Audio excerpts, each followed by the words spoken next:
Chapter 5 Brother and Sister Mother, I am so happy, whispered Sibyl Vane.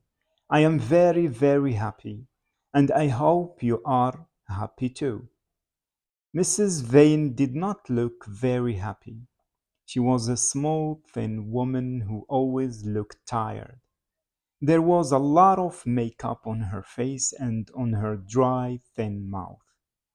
"Oh, Sibyl," she said, "you mustn't think about the young man who comes to the theatre. You must think about your acting. Mr. Isaacs will be angry if you don't act well. He has given us a lot of money, and you mustn't make a theatre manager angry." "I don't like Mr. Isaacs, mother, and I don't care about money," replied Sibyl. "I am in love with Prince Charming. Sibyl, Mr. Isaacs gave us £50 to pay our bills and buy clothes for James. You love James. You love your brother, don't you?" said Mrs. Vane.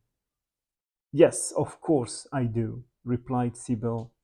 "But we have Prince Charming now. He will help us. We don't need Mr. Isaacs." Sibyl Vane lived with her mother and brother James.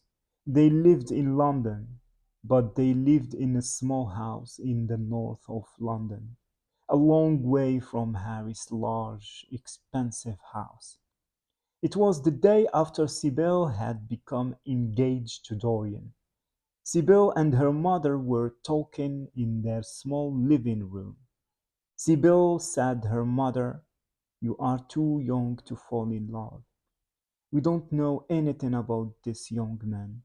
I am very worried about you. And you know James is going away tomorrow. I am worried about James too. James is going away to Australia and you have fallen in love. What am I going to do?"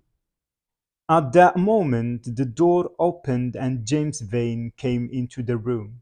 He was 16 years old and he didn't look like his sister.